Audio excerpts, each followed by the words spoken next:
अस्सलामुअलैकुम। हम इस वक्त डायनामिक्स चैप्टर के अंदर जो एग्ज़ाम्पल्स हमें मेंशन की गई हैं उसका हम सॉल्यूशन देख रहे हैं।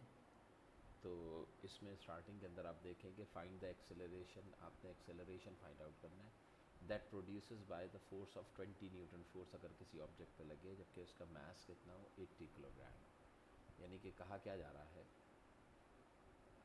कि एक ऑब्जेक्ट है जिसका मास जो है वो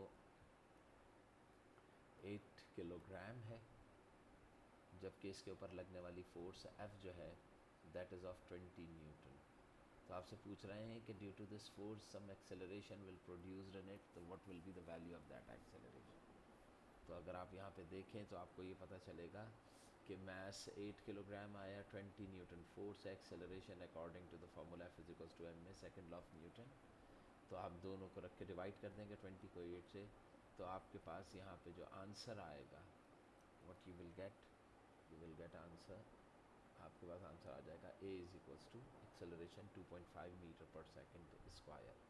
सो that is the amount of acceleration produced. अब एग्जाम्पल 3.2 के अंदर आपको क्या कह रहे हैं कि the force acting on a body of 5, एक ऑब्जेक्ट है 5 किलोग्राम का, produces an acceleration of 10 metre per second. What acceleration the same force will produce in a body of mass 8 kilogram.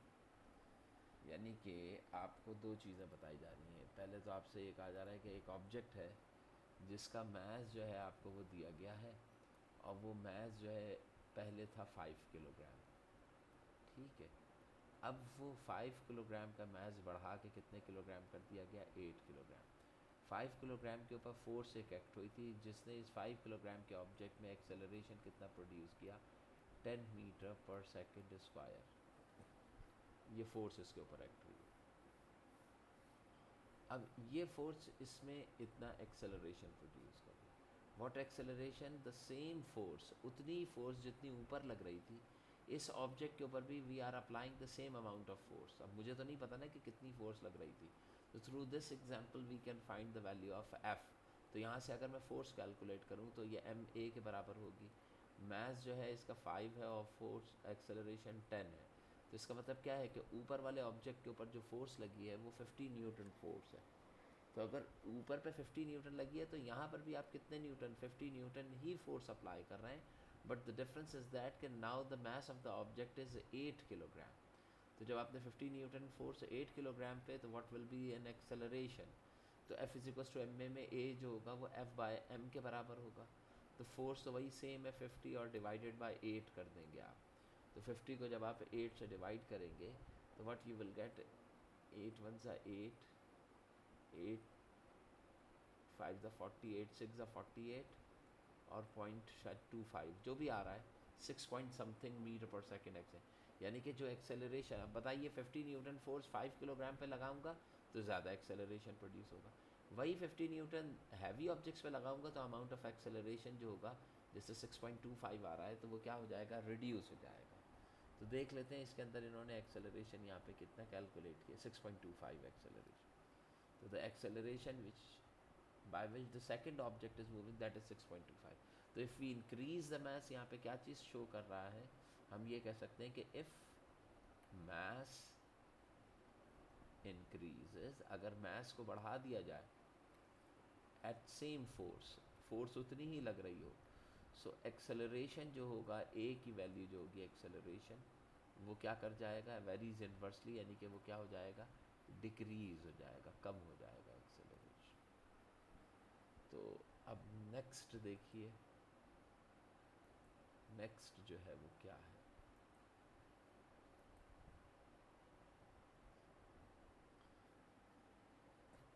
अगला जो है वो ये क्या कह रहे हैं कि अ साइक्लिस्ट ऑफ मास, एक साइक्लिस्ट है जिसका मास जो है वो कितना है आपके पास 40 किलोग्राम है। वो 200 न्यूटन फोर्स एक्सर्ट कर रहा है to move his bike. Cyclist का मास 40 किलोग्राम है और force 200 newton to move his bicycle with an acceleration of 3 metre per second square. How much is the force of friction between the road and the tyre. Road और tyres के दरमियान force of friction आपके पास कितनी होगी। तो अब आप ये बताइए, मास 40 किलोग्राम है, एक्सेलरेशन 3 मीटर पर सेकेंड है, फोर्स जो आप एक्ट कर रही है वो 200 न्यूटन है। अब नेट फोर्स आपने कैपिटल एफ कैलकुलेट करनी है, फोर्स ऑफ फ्रिक्शन यहाँ पे ये है। तो यहाँ पे अगर आप देखते हैं तो the force which you are applying here that is 120 newton. कैसे कि मास जो है आपके पास, एक्सेलरेशन जो इसमें प्रोड्यूस हो रहा है 3 मीटर पर सेकेंड स्क्वायर है, ठीक है। इसका मतलब ये हो गया कि इसको अगर मैं देखता हूँ तो मैं ये कह सकता हूँ कि भाई ये नेट फोर्स जो एग्जर्ट हो रही है बाईसाइकिल के ऊपर, ठीक है, ये बाईसाइकिल है सपोज, इसके ऊपर जो आपने टोटल फोर्स अप्लाई की थी वो कितनी थी, 200 न्यूटन फॉरवर्ड डायरेक्शन, और साइकिल एक्सेलरेट हो रही है। लेकिन कुछ ना कुछ आपके पास फ्रिक्शन फोर्स भी तो होगी ना। ये फ्रिक्शन फोर्स ऑब्जेक्ट की मोशन को अपोज कर रही होगी, तो इस फोर्स का कुछ पार्ट इस फ्रिक्शन फोर्स में क्या हो रहा होगा, यूज़ हो रहा होगा। जबकि ऑब्जेक्ट एक्सेलरेट हो रहा है 3 मीटर पर सेकेंड स्क्वायर से, जबकि इसका मास जो दिया गया है वो 40 किलोग्राम है। तो अब ये मुझे बताइए कि 40 kilogram object if it is accelerating with 3 metre per second square, so how much force accelerating this body, this is the total amount of force. लेकिन इस फोर्स का कुछ हिस्सा जो है वो इसको क्या कहला रहा है, एक्सेलरेट कर। तो वो हिस्सा अगर आपने कैलकुलेट करना हो which accelerates the body, that equals to M A. तो मैस आपके पास क्या है 40 और इसको 3 से मल्टीप्लाई करेंगे तो you will gate 120 Newton.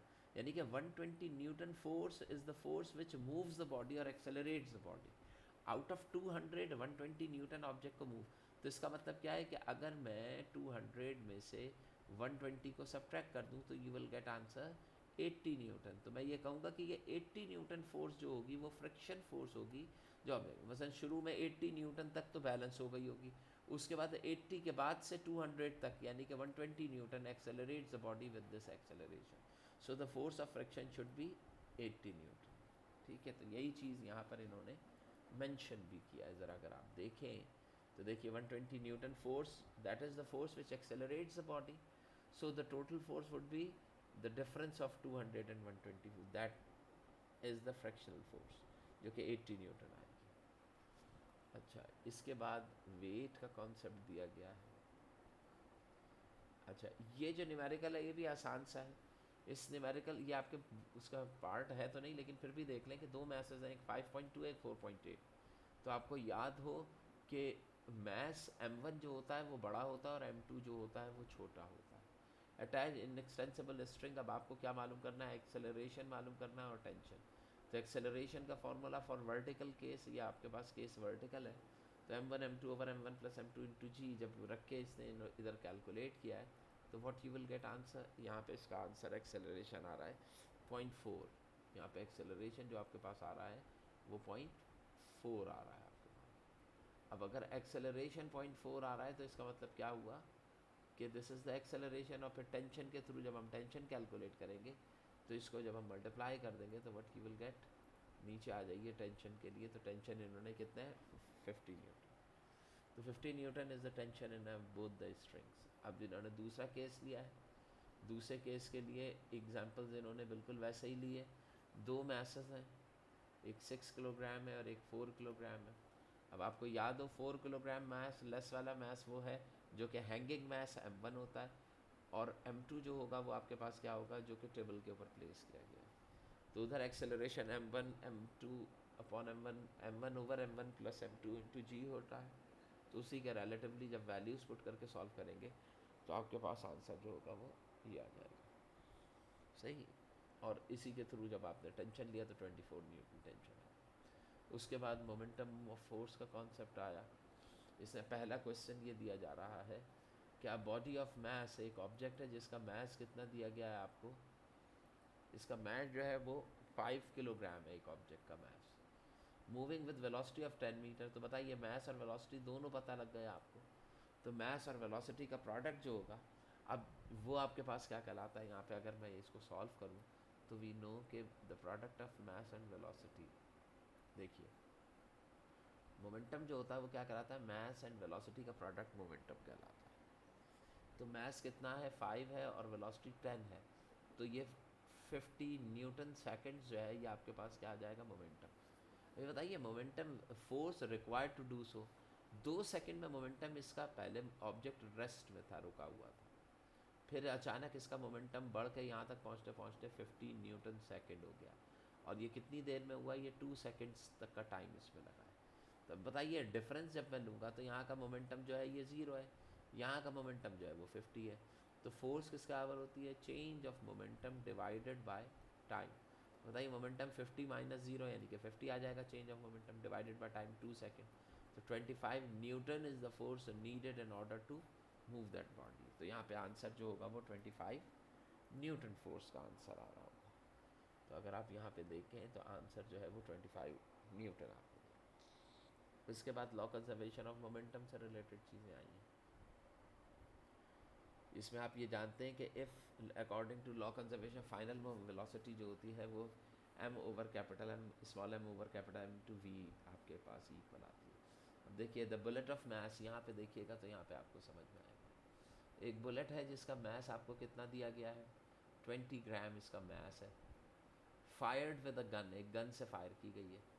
With a मुजल velocity, उसकी जो वेलोसिटी है बुलेट की वो कितनी है? 100 metre. Find the recoil of the gun आपने मालूम करनी है। इफ़ इट्स मैस, गन का मैस 5 किलोग्राम, बुलेट का 20 ग्राम, इसका 5 किलोग्राम। अब ज़रा अगर आप देखें, मैं इसको यहीं पे सॉल्व करना चाहूँ तो देखिए कैसे सॉल्व करें। ये आपके पास क्या है? गन है, और इसमें ये क्या है? आपके पास बुलेट है। Bullet is firing from the gun. Bullet का मैस जो है इसको मैं m1 कह लेता हूँ, और इसके मैस को मैं क्या कह लेता हूँ? m2 कह लेता हूँ। तो बताइए m1 मैस जो है वो 20 ग्राम्स के बराबर है। तो 20 ग्राम्स को किलो में कन्वर्ट करेंगे, डिवाइडेड बाय 1000 हो जाएगा। तो ये आ जाएगा 0.02 किलोग्राम। ठीक है, आपके पास मैस जो होगा वो कितना आएगा? 0.02 किलोग्राम मैस ऑफ बुलेट। अच्छा, मैस ऑफ गन कितने किलोग्राम है? 5 किलोग्राम। ठीक है, ये दो मैसेज आ गए। अच्छा, इनिशियली u1 जो है, इनिशियल वेलोसिटी ऑफ बुलेट भी क्या है? 0 है, और इनिशियल वेलोसिटी ऑफ गन जो है वो भी क्या है? 0। आफ्टर फायरिंग जब बुलेट यहाँ पहुँचेगी तो बुलेट की स्पीड आफ्टर फायरिंग, अब इसकी वेलोसिटी जो है वो इंक्रीज़ होकर कितनी हो गई है? 100 मीटर पर सेकेंड। जबकि गन जो है इसकी, ये इसकी वेलोसिटी v1 होगी, और वेलोसिटी ऑफ गन v2 हमने फाइंड आउट करनी है कि कितनी आएगी, जबकि मैसेज पे कोई इम्पैक्ट। तो देखिए फॉर्मूला क्या है? m1u1 plus m2u2 is equal to m1v1 plus m2v2, यानी कि before firing and after firing the total momentum of the system remain the same. अब ये बताइए m1 की वैल्यू जो है वो 0.02 है, लेकिन इसको मैं मल्टीप्लाई करूँगा 0 से। m2 की वैल्यू क्या है? 5 है, लेकिन ये भी मल्टीप्लाई होगा 0 से। जबकि यहाँ पे m1 दोबारा से क्या है? 0.02 है, और ये मल्टीप्लाई होगा इसकी वेलोसिटी से। तो वेलोसिटी, फाइनल वेलोसिटी क्या हुई? दैट इज़ 100, और माइनस m2 क्या है? 5 है, और ये मल्टीप्लाई होगा उस वेलोसिटी से जो मुझे फाइंड आउट होगा। अब ये तो एलिमिनेट हो जाएंगे, यहाँ पे आ जाएगा 0। 100 को 0.02 से मल्टीप्लाई जब आप करेंगे तो आपके पास आंसर इसके रिलेटिवली आ जाएगा। ठीक है ना, यानी कि इसको उठा के इस तरफ ले आइए, ये वाली टर्म जो है ये नेगेटिव में उठ के इस तरफ आएगी, तो ये बन जाएगी 5v2, और यहाँ पे आ जाएगा 0.02 मल्टीप्लाई बाय 100। अब अगर मुझे v2 की वैल्यू चाहिए तो v2 की वैल्यू जो होगी, अच्छा ये प्लस में है, जब ये उठ के इस तरफ आएगा तो ये वाली चीज़ नेगेटिव में आ जाएगी। अब ये -5 उठ के जब नीचे आएगा तो ये हो जाएगा 0.02 इंटू 100 डिवाइडेड बाय 5 नीचे आ गया, और ये v2 क्या है? नेगेटिव है। अब 5 1 ज़ा 5, 5 2 ज़ा 10, और ये 0 आ जाएगा। तो 20 200 400, तो 40 आएगा। 40 फिर जब 0 होगा तो यहाँ पे आंसर आ जाएगा 4। तो इसका आंसर हो जाएगा 4 मीटर पर सेकेंड। अब ये 4 होगा या 0.4 होगा, जो भी होगा वो हम देख लेंगे, लेकिन वेलोसिटी का ये वाला नेगेटिव उठ के जब उस तरफ जाएगा तो ये आंसर आपके पास क्या आ जाएगा? नेगेटिव। तो वेलोसिटी जो होगी वो ऑलमोस्ट 4 या 0.4 जो भी आ रहा है, प्रोडक्ट लेके आप देख लेंगे, इसके इक्वल। तो ये शो कर रही है कि velocity should be -1। It means कि इट शोज़ के रिकॉइल जो होगा should be opposite to the bullet. जो बुलेट मूव कर रही है उसकी डायरेक्शन के जस्ट क्या होगा? ऑपोजिट होगा। तो अब देखिए कि इसको हम करके देख लेते हैं कि क्या इसका आंसर इन्होंने नीचे सॉल्व किया। देखिए 0.4 आएगा, 0.4 आएगा, 4 मीटर पर सेकंड नहीं है, ये 0.4 आएगा। तो वेलोसिटी आ रही है 0.4 मीटर पर सेकंड। नेगेटिव इंडिकेट करेगा कि that should be in the backward. अब ये फ्रिक्शन हमने पढ़ा था, लेकिन फ्रिक्शन के न्यूमेरिकल्स हमारे पास इंक्लूड नहीं है, उनको रहने देंगे। यहाँ पे देखें विच शूज़ ऑफर लेस फ्रिक्शन। तो अगर मैं इन दोनों को देखता हूँ तो यहाँ पे देखिए ये स्मूथ सरफेस है, तो इसका फ्रिक्शन जो होगा वो क्या होगा, लेस होगा। यहाँ पे फ्रिक्शन लेस आएगी, और यहाँ पे चूँकि ग्रूव्स हैं तो यहाँ पे फ्रिक्शन जो होगी वो हाई होगी। Which shoe is better for walking on dry track. Dry track के ऊपर अगर आप चलना चाहें तो इसमें से कौन सा बेस्ट होगा। तो ड्राई ट्रैक के ऊपर आपको पता है मोर फ्रिक्शन इज़ नीडेड, ठीक है। तो फ्रिक्शन अगर आप ड्राई ट्रैक के ऊपर चलेंगे तो दोनों ही इस्तेमाल हो सकते हैं, लेकिन ड्राई ट्रैक के लिए आपके पास क्या है, ये वाला जूता जो है वो बेस्ट रहेगा। जॉगिंग के लिए अच्छा, अब आप ये देखिए कि ड्राई ट्रैक के ऊपर अगर आप चलेंगे तो मुमकिन है कि हाई फ्रिक्शन आपको आगे बढ़ने से रोके। तो ड्राई ट्रैक के ऊपर लेस फ्रिक्शन भी आपके लिए सूटेबल होगी, यानी कि ये भी आपके पास ड्राई ट्रैक के लिए ना ये जूता जो है वो बेहतर रहेगा, क्योंकि यहाँ पे फ्रिक्शन, क्योंकि आगे आपने बेटर फॉर जॉगिंग कह रहे हैं ना, तो जॉगिंग के लिए मोर फ्रिक्शन इज़ नीडेड। तो मोर फ्रिक्शन यहाँ पे क्या है, ड्राई ट्रैक वॉकिंग के लिए आपको चाहिए, तो इसका मतलब क्या है कि लेस फ्रिक्शन जो होगी वो क्या होगी, सूटेबल होगी, ठीक है। जब लेस फ्रिक्शन सूटेबल है तो इसका मतलब क्या है, ये बेस्ट होगा। जबकि जॉगिंग के लिए मोर फ्रिक्शन इज़ नीडेड, तो इसका मतलब क्या है कि second shoes. Which sole will wear out earlier. इसमें से कौन सा होगा जो जल्दी वेयर आउट होगा, जल्दी घिसेगा। अब बताइए, घिसने की बात अगर की जाए तो जिसमें फ्रिक्शन ज़्यादा होगी इट विल वोन आउट अर्लियर। ये जो है वो जल्दी वेयर आउट होगा जिसकी फ्रिक्शन ज़्यादा होगी, और जिसकी फ्रिक्शन कम होगी, स्मूथ सरफेस होगी, उसकी वेयर। तो इट मीन्स कि ये वाला शूज़ जो है वो जल्दी वेयर आउट होगा, और जिसका सोल कम है ये इसके मुकाबले में हल्के कम time, it will take more time, it will take less time to wear out, ठीक है। अच्छा, इसके बाद देखिए ये रोलिंग फ्रिक्शन का कॉन्सेप्ट दे रहे हैं, ये भी हम देख चुके हैं। ये बॉल बेयरिंग है, देखिए ये छोटी छोटी बॉल्स होती हैं, ये ऐसा फिक्स्ड होता है तो अपर वाला इजली रोल ओवर कर जाता है। यही वजह होती है कि स्लाइडिंग फ्रिक्शन लेस होती है। देख रहे हैं ये ग्रूव्स जो दिए जाते हैं, टायर्स में थ्रेडिंग जो की जाती है, that is also to increase the grip on the road, उसकी ग्रिप को इंक्रीज़ करने के लिए। इसके बाद ये बैंकिंग ऑफ रोड, ये भी हमने देखा था। बैंकिंग में क्या होता है कि more force if object is moving on a curve path, अगर एक ऑब्जेक्ट किसी कर्व पाथ के ऊपर मूव करता है और ड्यूरिंग द मोशन आप ये देखना चाह रहे हैं कि अगर उसकी स्पीड ज़्यादा है, तो इसका मतलब क्या है, in order to move it on a curve path more centripetal force is needed. तो जब आपको उतनी centripetal force friction between the tyres and roads provide नहीं करेंगे तो गाड़ी जो होगी वो स्किड कर जाएगी, और स्किडिंग के अंदर क्या होगा कि उसकी दूसरी तरफ जाएगी तो एक्सीडेंट का खतरा होगा, इनके वो कर्व पाथ में। तो इस चीज़ को अचीव करने के लिए what we will increase the banking of, जो रोड की बैंकिंग होती है उसको हम क्या कर देते हैं, ऊपर कर देते हैं। जब हम बैंकिंग को ऊपर करते हैं तो उससे फ़ायदा क्या होता है कि रोड जो है वो उसमें एक certain amount of centripetal force जो है वो आपको मिले। लेकिन चूँकि फ्रिक्शन से रिलेटेड है तो ये ब्रेकिंग एंड स्किडिंग आपको बता रहे हैं कि कब ब्रेक्स लगेगा और स्किड कैसे करेगी। एडवांटेजेस एंड डिसएडवांटेजेस इनके भी आप फ्रिक्शन ये हम देख चुके हैं। तो ये सेंट्रीपिटल फोर्स का न्यूमेरिकल यकीनी तौर पे यहाँ पर होना चाहिए, और ये दिया हुआ है। तो देखिए इसमें एक स्टोन है 100 ग्राम्स का है अटैच्ड। तो एक स्टोन जो है जिसको घुमाया जा रहा है, इसका मास जो आपको दिया गया है ये 100 ग्राम्स है, और इसकी वेलोसिटी 5 मीटर पर सेकेंड है। तो बताइए, और रेडियस 1 मीटर दिया गया है, तो सेंट्रीपिटल फोर्स mv² के इक्वल होगा। मास आपके पास 1 किलोग्राम है, 0.1 किलोग्राम आपके पास मास था। 100 ग्राम्स है तो उसको कन्वर्ट कर देंगे, स्पीड 5 है और रेडियस 1 है, तो 2.5 newton force is needed in order to move that body.